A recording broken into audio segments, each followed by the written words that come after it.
So don't say anything you wouldn't like held against you in a court of law. I have to say that at the very start of every interview.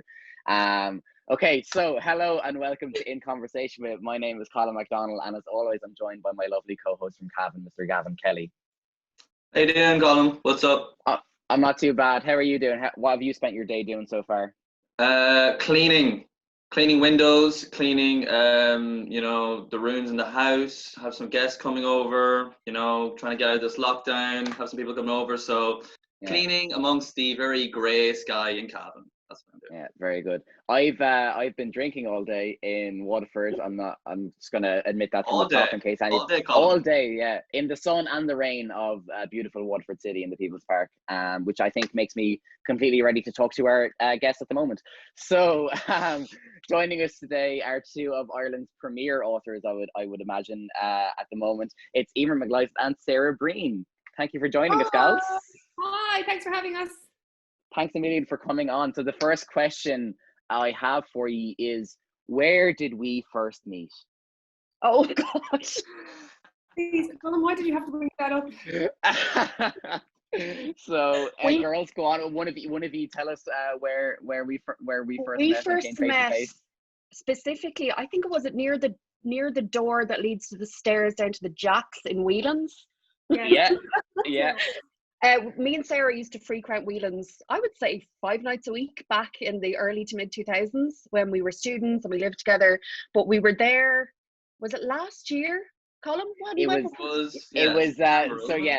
what happened was, it was last September, so it might have been around the release of the third book. Maybe you were celebrating that. It was, yeah, we were on the Raz. Yeah, and we were in Whelan's. Me, Gav's girlfriend Casey, and Gav's mate Aaron were all on the lash as well. We were having a good Sunday pub crawl, as you would do, and me and Casey were walking. It was a Sunday, yeah, it was, yeah. Sunday before we started college again, mind you, Colin. Yeah, it was literally the next day we were starting college, and I missed my first 9 a.m. lecture because I was so hungover. But me and Casey were walking to the bar. And we walked into the room, and I turned right, and I kind of squinted, and I was like, is that? No, it's not. Is it? And like, obviously, you were with Alison Spittle as well, actually. We were, so it was. That's what I was going to say. We had gone to her play, Starlet, in the Smock Alley Theatre. Mm-hmm. And it was the last night of the play. Yeah, and then we went to about 200 pubs afterwards, and Whelan's was one of them. Yeah, and I looked over, and I was like, okay, that's definitely Alison Spittle. That is definitely Emer McLysaght and Sarah. I was like, obviously I had beer goggles at that stage because I'd had a few pints, so I wasn't entirely sure. And I wanted to go up and say hello because I'm obviously like a big fan, but I didn't want to go up and have it be two complete fucking strangers who weren't and then make a show of myself. But eventually I realized that it was, and then we had a good laugh about that, and a photo that I might send on to you actually. I actually went back and looked because you sent an email the very next morning because you had said we'd come on the podcast, and we were like, we'd love to absolutely get in touch, gave our email addresses, and you sent an email the next morning, and I recently went back to look for the email because we eventually are now recording the podcast, and I had forwarded it on to Sarah going, this is Colin from last night, and she was like, what a dark email, because it just said the subject line was just Whelan's last night, and she was like, no. You remember I left my phone in a taxi? Yeah. Oh my God, yes. Yes. And then you came the next day to comfort me and hold me. And the taxi driver, we got in touch with the various technologies, and he drove it to my house. Yeah, he did. We also went to the Workman's that night. No way. I think Whelan's was our last stop. We had originally gone into town because we had been out the night before as well on the 21st, and we went into town. Me and Gav wanted to watch the Liverpool-Chelsea match that was on that day, and we went to watch that in Ryan's on Camden Street, and then we ended up deciding that we just wanted to do a pub crawl, so we went up to the Bernard Shaw, got rest its soul, and then we went down, I think, to the Bleeding Horse, and then Whelan's was our last stop on the journey. You had a similar night to us. We had tickets to Alison's show, Starlet, and we went for a cocktail beforehand, a lovely ladylike cocktail, because our third book had just come out and was doing well, and we just said, and we hadn't really had a chance to celebrate, just the two of us. So we went for a lovely cocktail, and we said, we'll go to Alison's show, we'll have a glass of wine, and then we'll tip on home. Well, that didn't happen. These things happen. You have to run yourself. Yeah, it was probably about 1:30 in the morning when we actually ran into each other. So I don't think that happened at all. Yeah. But here we are, and we're finally doing. Here we are. All's well ends well.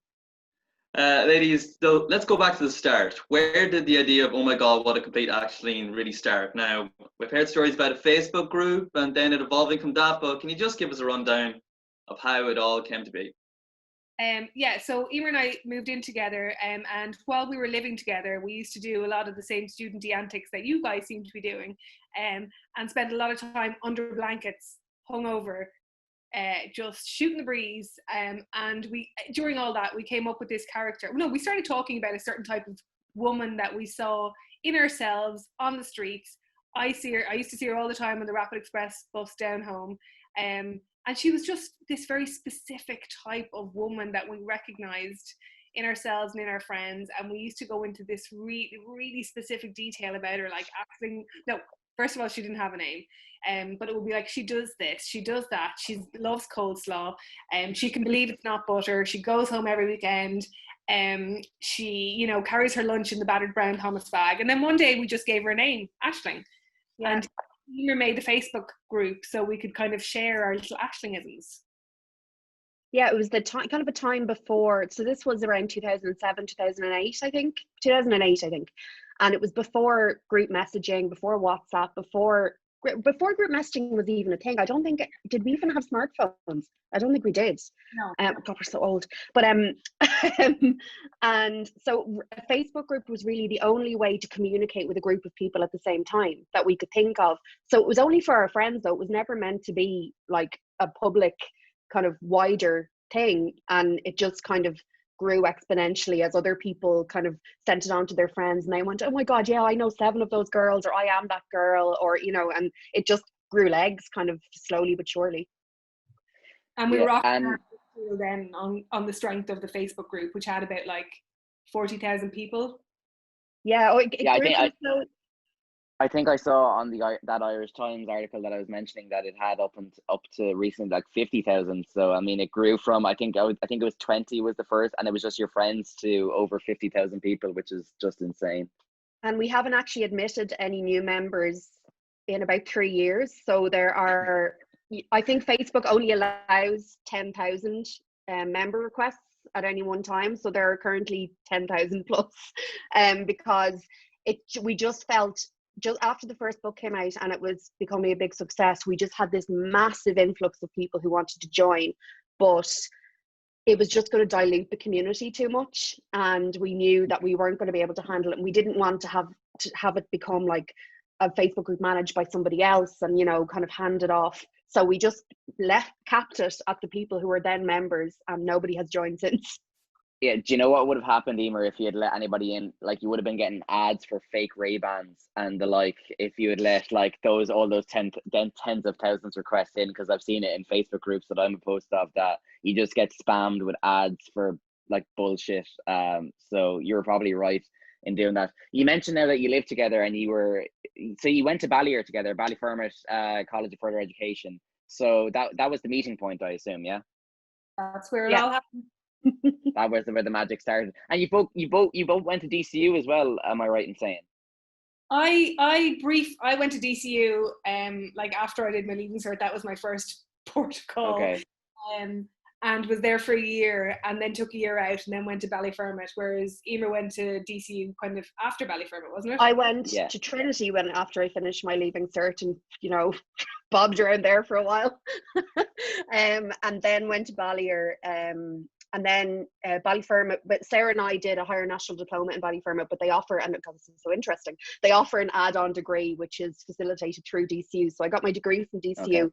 Then I went back a few years later and got a master's from DCU. So yeah, I went. Yeah. I mean, your memories might be a little bit more vivid than Emer, but what are memories of DCU? Because like obviously me and Gav are now we're soon to be DCU graduates, hopefully, you know, like touch wood or whatever. But what are your memories of DCU? That kind of very open area of grass kind of in front of the library, being the coldest place on earth, no matter what time of the year it is. It just, even though it's surrounded on all sides by buildings, it was just like shards of icy winds just always blowing across it, and it just felt extremely grim. Yeah, I mean, I've gone out there like during study season. If a friend is having a smoke or whatever, it is pretty icy. Yeah, so like, I mean, now in DCU the college bar is called New Bar. Did you have the old bar when you were in DCU? You probably did, Sarah. Yeah, what was the old one called? Yeah, I'm pretty sure it was called the old bar, and that's why it's called New Bar now. Yeah, it was. Yeah, it definitely wasn't called New Bar in my day. Yeah, it was New Bar when I was there, but I was a very mature master's student, and we didn't actually spend very much time in the bar. But a few of my friends went to DCU from the get-go when we left school, and I went to a lot. Like, I definitely went to a Monday gig in that old bar, and there was some hoo-ha about bringing in drinks anyway, look, it was great fun. The toilets were a disaster. There still is, because there still is a hoo-ha about bringing in drink, because Cav and his mates got kicked out before for trying to do that very thing. It's like a rite of passage, you know, that kind of stuff. Yeah, New Bar for us has been many nights. I can recall specifically in first year was Ireland versus Wales, and it was like one of the Euros games. You know, they needed to win the game, get the Euros, and you know, we won. I'm not sure who scored. James McLean scored the goal. It was such great atmosphere. And then we had to play a playoff against Denmark, and we scored the first goal, and the atmosphere was amazing. And then, you know, they scored 4 goals against us, and Colin started crying. It was really grim. They scored 5 goals against us, actually. Sorry, I had left by then. I'd left by then. That's how much I fucking care. Yeah, that was probably one of my less good moments. Was that the Euros that were in France? Yeah, it was the playoffs before then. No. Oh, the playoffs. Sorry, Gavin. These were the World Cup playoffs. So right. This was back in 2018. I think we lost 5-1 on aggregate against Denmark, and I cried. Anyways, moving on. So, getting back to, I suppose, what you're most known for. So, girls, I mean, co-writing books is something that you see in academia, but not necessarily in pop culture. Like, you don't see many co-writers. So, what's that dynamic like, writing a book with another person? Sorry, I should Emer first, and then we'll go to Sarah. Yeah, sorry. Well, Sarah and I had never written a book before, so we kind of had to blaze a trail for ourselves in terms of writing books. So we signed a book deal at the end of 2016, I think it was. You know, someone offers you a book deal, you go, yeah, I'm definitely going to do it. And then a few months later, with the deadline looming, we're like, shit, now we have to figure out how to do this. So we figured out a system whereby we said, look, we'll toss a coin. Which we're notoriously bad at. We had to toss a coin for some reason yesterday, and we can never remember how to do it. Anyway, it's like, right, so I'm tails. Now, what does that even mean? But so we said, right, we'll toss it. Someone has to write the first chapter, but neither of us wanted to do it. So we said, we'll toss a coin. Sarah lost and had to write the first chapter, and then I said I'd write the second chapter. We had a very, very loose outline of the plot, and we said, well, we have to just start. We don't have time to be fucking around learning how to write books together, so we just have to go.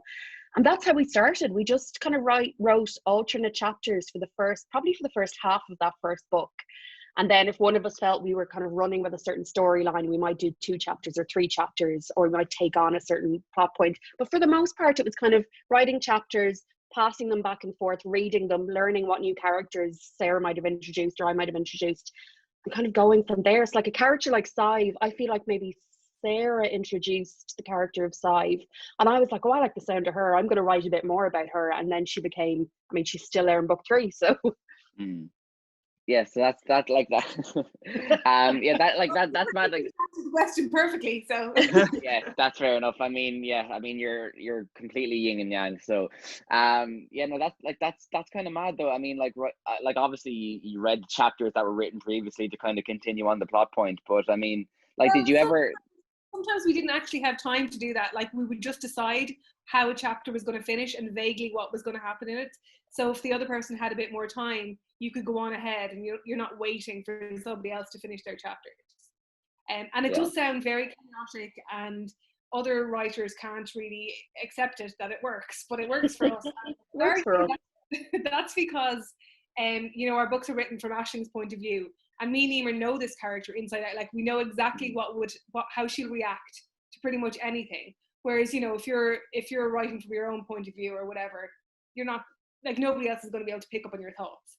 So, like, I remember when we were trying to come up with the plot, we were like literally Googling, have people done this before? Like, are there writing duos? And there are, like, there's like five duos. This is what I'm saying. I mean, like, you hear of multiple authors when you're like in academia, like you have like Johnson, Smith et al, and like 5 people have written this book about like the theory of communication. But like when it comes to popular books, I mean, you don't really get 2 authors, which is like, it's just a bit novel for me. Like, I've never come across 2 authors, so I was very interested to see what the writing process was like. But I think sometimes people work as 2 writers, but then the book is published under one name, so you might necessarily know it's 2 writers that have worked on it. And we did have a publisher, not our publisher Gail, but we did have another publisher suggest that to us at some point, that we kind of have it written by Ashling, and we were like, no, what about our glory? Actually, this is interesting. So on the first, like, I'm pretty sure on the book it's Emer McLysaght and Sarah Breen, yeah? Yeah. So was it a coin toss to decide whose name was first? No, it wasn't. It was just decided when we went to see our publisher and the art director. He had mocked up the cover, and he had just put whatever, you know, art directors kind of work in shapes more so than words. They're not so concerned with the actual words. And he just put the shapes that worked better, and it was Emer and Sarah. And my name was just, he just had put my name first, and we just went, okay, well, that's the decision made. So. So ladies, when it comes to writing the first book, obviously, you know, it's something new, and then you finish it and you must have been relieved, and then it's a massive success. It's I've heard it described as like a lightning in a bottle kind of thing. So then you have to write a second book. You have to write another book. What's the process of firstly writing the second book like? Well, we didn't really have to. So we had written the first book, and then, as you say, it became quite successful, and then we were approached about another book deal, like how many books did we kind of want to do, and we got ourselves an agent at that point, so she kind of negotiated everything. But yeah, like when we wrote the first book, we didn't in a million years think that we would have to continue on this story, because, you know, characters go, like good characters that we wouldn't necessarily have kept if we'd known. So yeah, I mean, the difficult second album was the importance of being Ashland for us. What's the story, Morning Glory to your Definitely Maybe? Yeah. This is it. What a comparison. And like, while, you know, the plot of the first book is kind of like this coming of age story, you know, it's kind of, it establishes Ashling as the character and establishes her universe. And in the second book, you kind of have a little bit more freedom, maybe, to sort of come up with a funny story, or, you know, kind of a farcical almost story, and just like, you know, run with it. Which we did I remember when we were writing that second book, and we were just like, we were convinced it was going to be a difficult second album scenario, and people were going to be like, oh, one trick ponies, these 2. And there's anyone who's read the second book will know that there is a plot line around sausages. And I remember we were just there like 3/4 of the way through the book going, how are we going to pull off this sausage farce? Like, how are we going to sell this to readers? What are we doing? Well, people bought it. Like they did, because like, I mean, like, I work in the bookshop in Waterford. I work in the book centre. I'm not sure if you're familiar with it.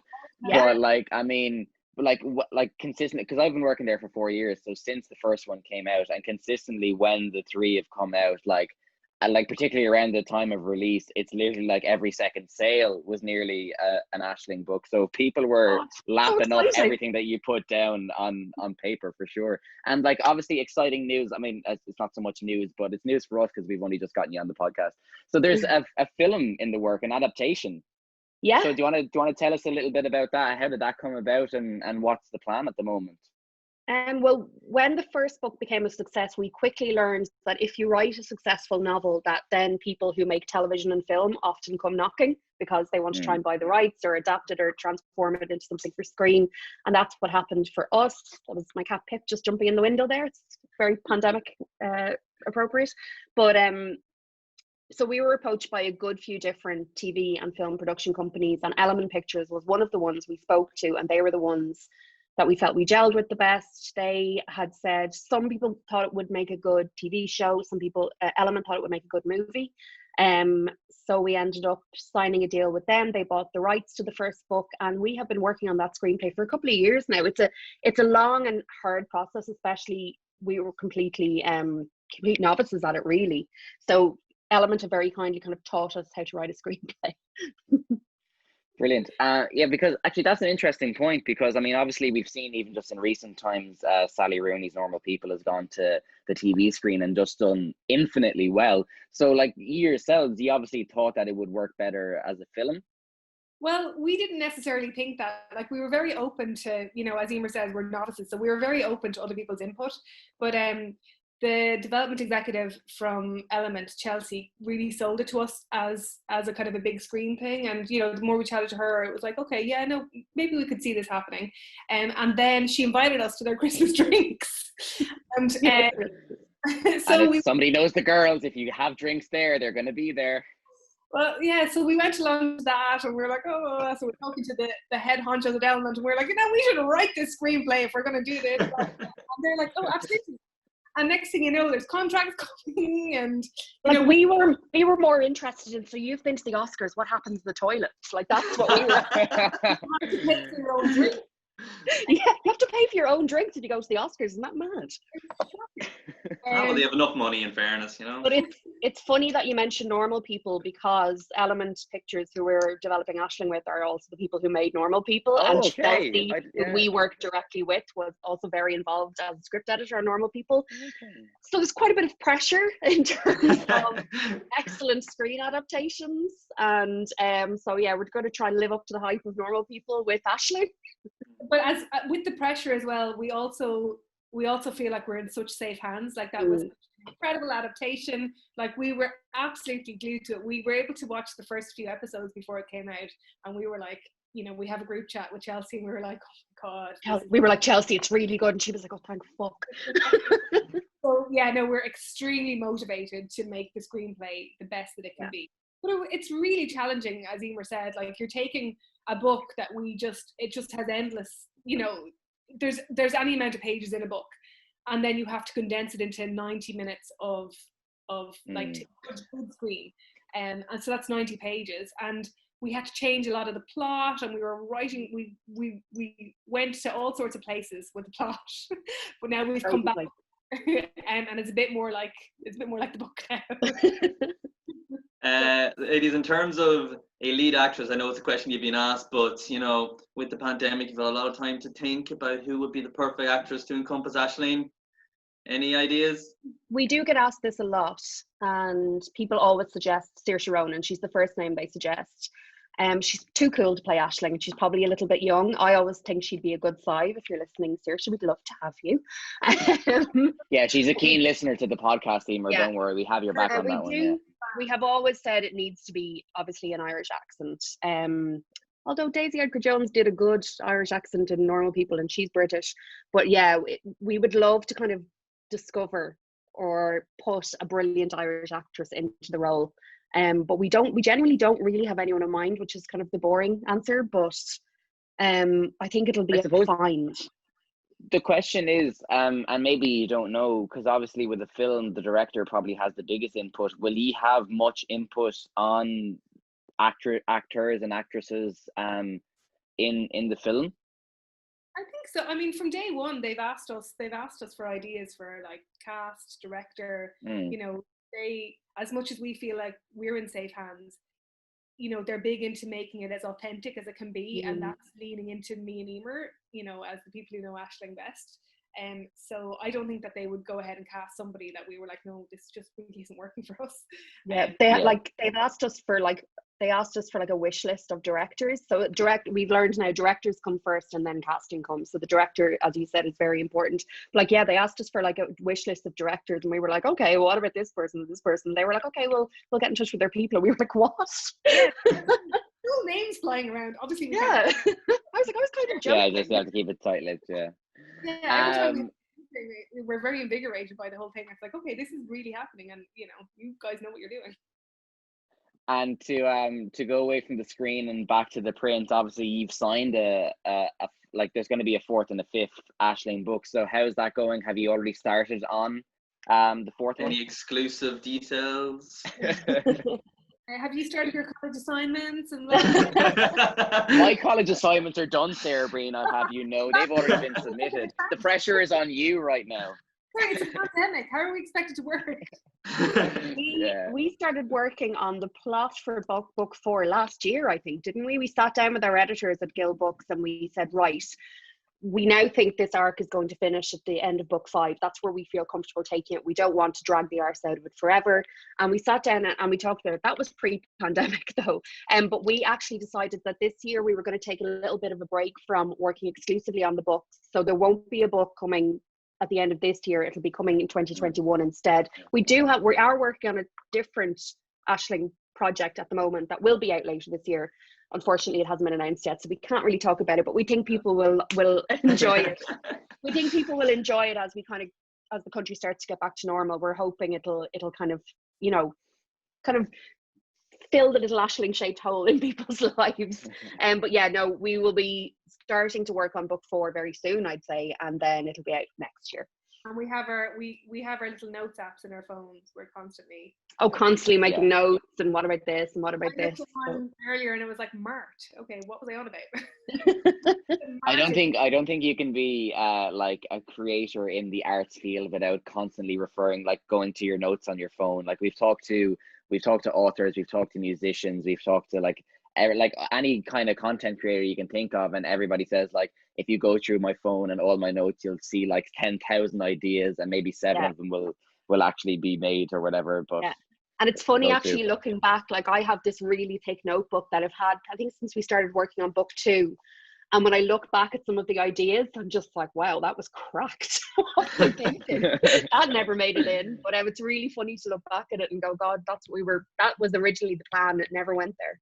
Great. Ladies, just in terms of, you've written 3 books now, and of course you're writing a bit more now, but from the start of writing the first book to now, what's the biggest thing you've improved on or learned about the art of writing that you could share? I suppose for me anyway, I feel like I know more how to structure a plot. Like I feel like when we started book 1, we just literally started writing because we needed to get some words on a page, and it fell into a natural rhythm. And because you've read so many books, you kind of know where it goes. But I think working on screenplay has really fed into that as well. That like if you keep something, if the structure is quite tight, you can get a lot of action in there. It's not flabby. It's all go. And that's why I think when I look back, like when we hand in a manuscript, I always think they're rubbish, like we both do. But now when I look back and I reread the books, I can see that we're improving as we go along. And it's funny, I was listening to a Facebook Live with Marion Keyes recently, and she was saying that somebody had asked which of her books should they start reading because they were completely new to her. And she suggested like her last 2 books, whereas my favourite Marion books are maybe her first 2, but she just feels like they're more accomplished, they're a bit better. Would you agree, Emer? Yeah, definitely. I think our the ability, like storytelling ability, has definitely improved, and as Sarah said, the structure.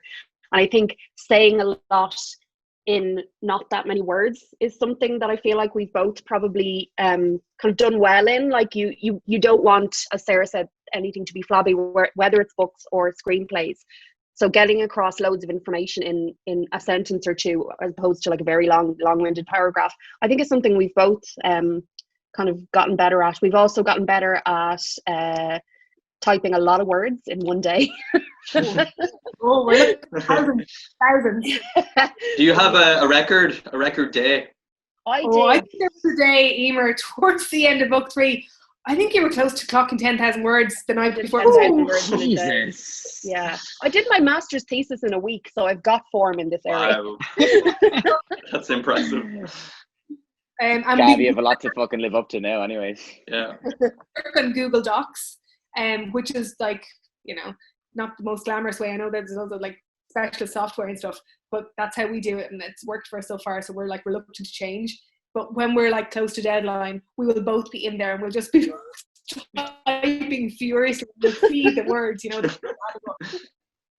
And then we send it off. We send off a draft manuscript, and because one of the downfalls, and it's not that big a deal, of two people writing, is there are often quite glaring continuity errors, just in terms of days of the week or where people are. So the poor copy editor will come back and go, now she just came out of a lift, but then said she had taken the stairs, or like, is this a Tuesday or a Friday? So there'll be a lot of that in the first draft. There'll be an awful lot of continuity errors. And there's all like, apparently this is the thing that a lot of authors do, but we have like things that we just repeat all the time. Like there's a lot of little waves. A little wave. What are our other terrible ones that we're like? People getting a little fright. Anytime someone appears, somebody's jumping out of their skin. Got a little fright. And then we had a habit. Was it the first or the second book?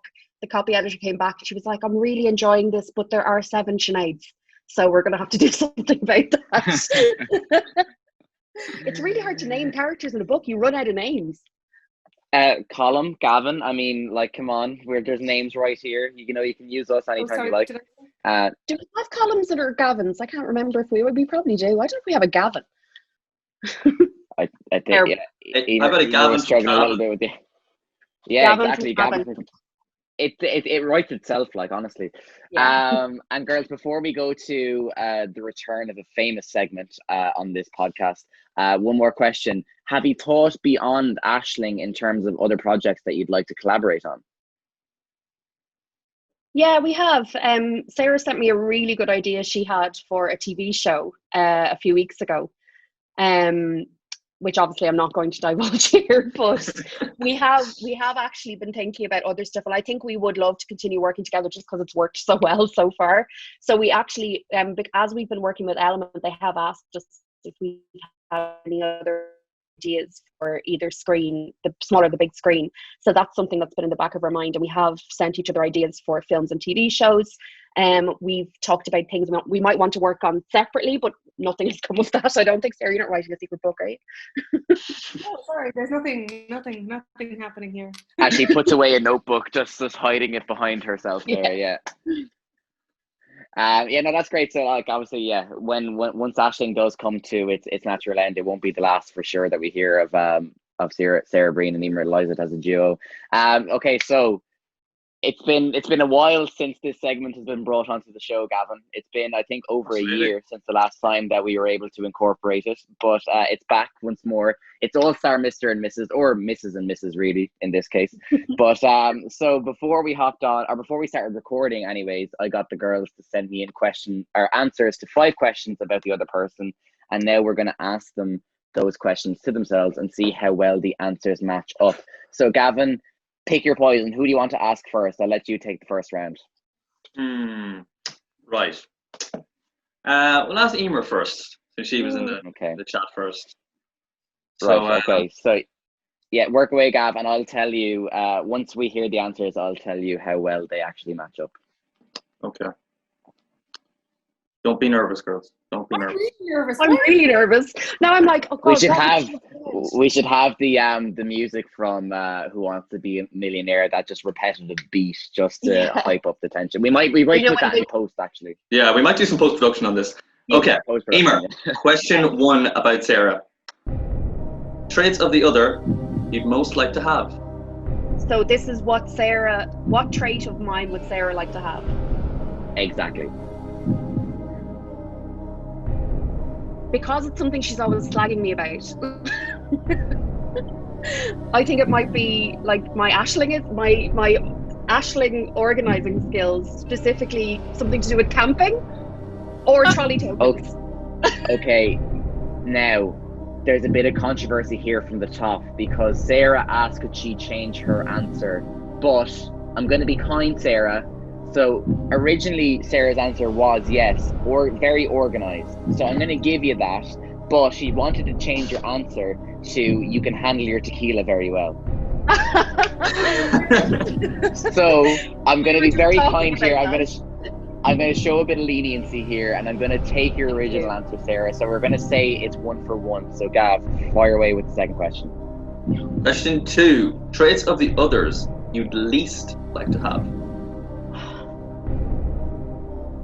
Being a bad sleeper? That's a good one. Not a bad sleeper. Sarah said you can procrastinate for Ireland. Oh my god, my procrastinating is terrible. Okay, 1 for 2. Okay, Gav, third question, please. First thing you'd do if you won the lotto. Or buy. Build my own swimming pool? I'm not going to be able to accept that. It's go to an island, example Madagascar. I was just going to say, or go to my own island.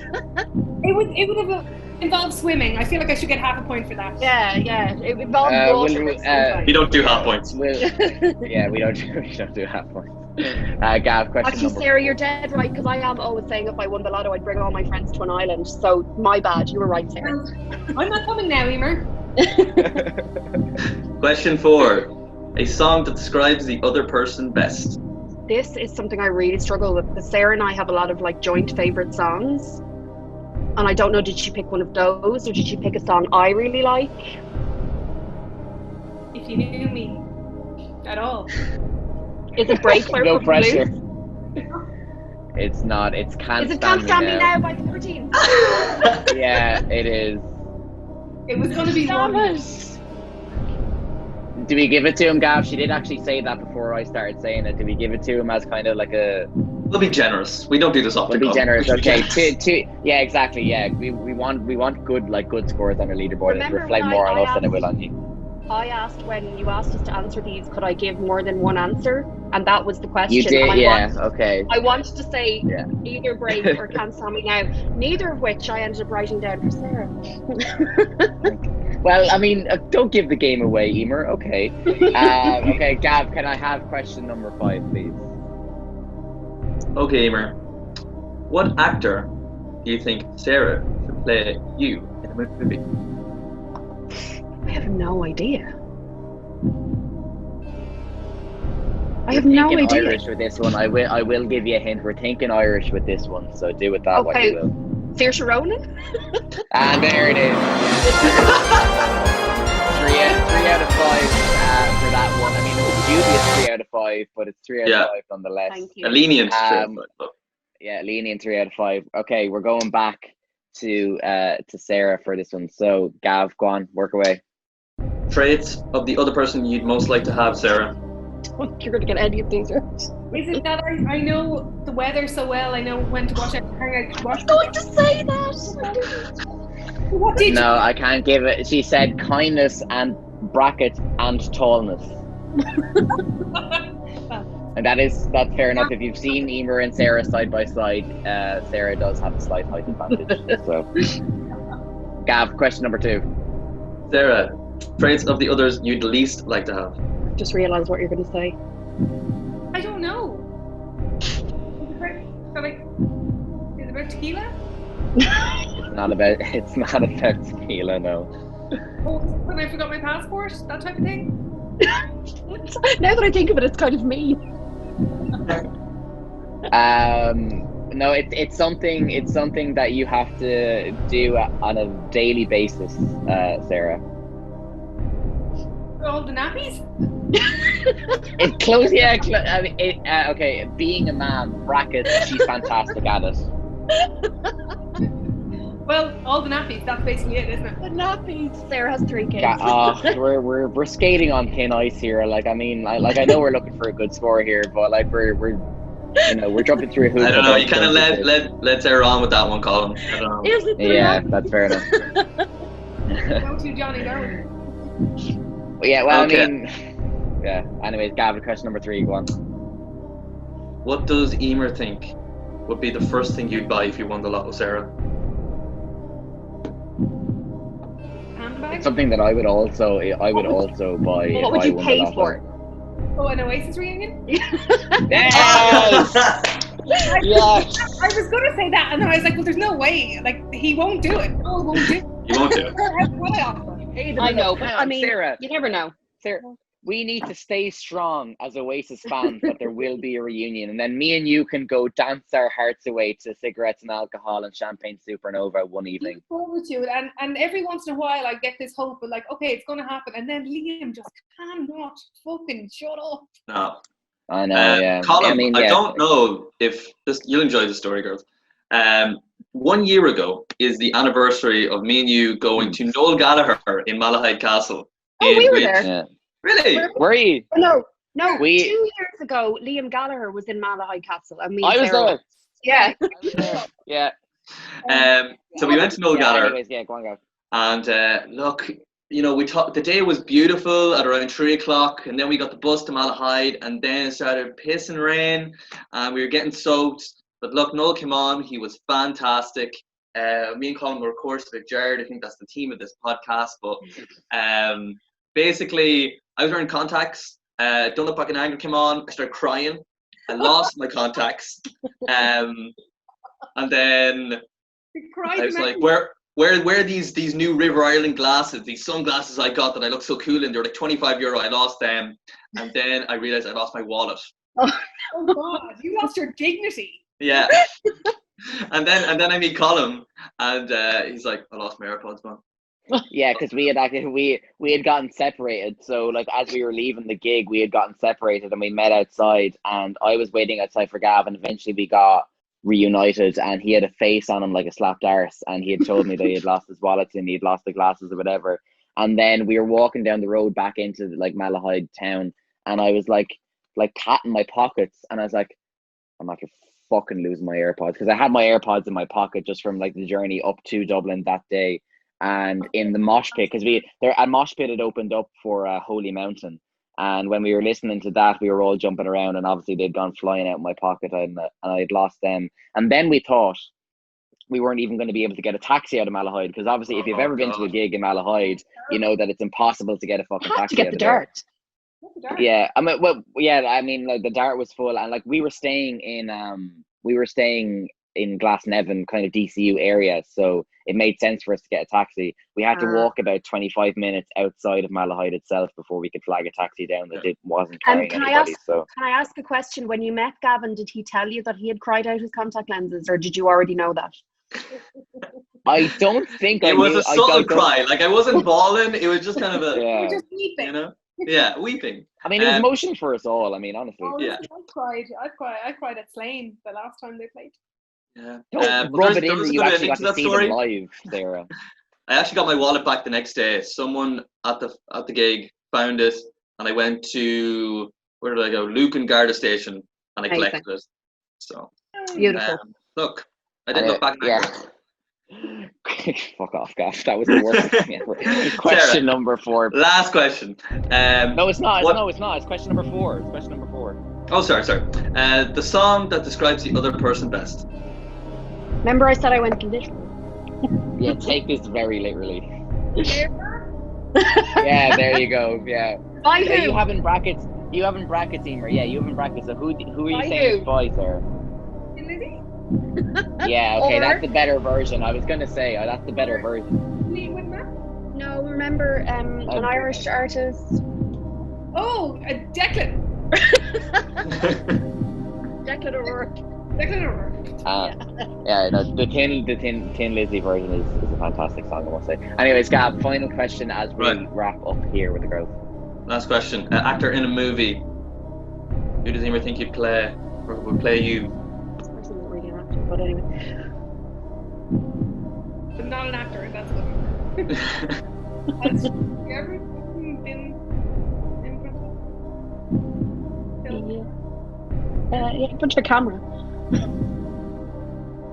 Can I give her a hint? It's not that much of a hint. Yeah. Go for it. People say you look like this person. Oh, the Cat Deely. Yeah. There you go. As we kind of count up now, so we have got a lot of hints there. We really appreciate it. Yeah, I know. I'm really I'm breaking a lot of regulations when it comes to this game. Well, now. 3, 4, 5, 6, 7 out of 10. So a new joint leader of the Mr. and Mrs. round on in conversation with in controversial circumstances. Yeah. Emer McLysaght and Sarah might Breen. be contested in the court of law. Yeah, exactly. When we send the tapes to the judges for a review, they might see it differently. But for now, anyways, you're joint top of our leaderboard. And unfortunately, as it's a minute until Big Brother starts, I'm informed, that brings us to the very end of our interview. Emer, Sarah, thanks a million for joining us. It's been an absolute ball having you on. Thanks for having us. Eventually. That was a Eventually. Yeah, and who knows, maybe someday in the future when the country is back to normality, we'll see you again pissed drunk in Whelan's at 1:30 in the morning.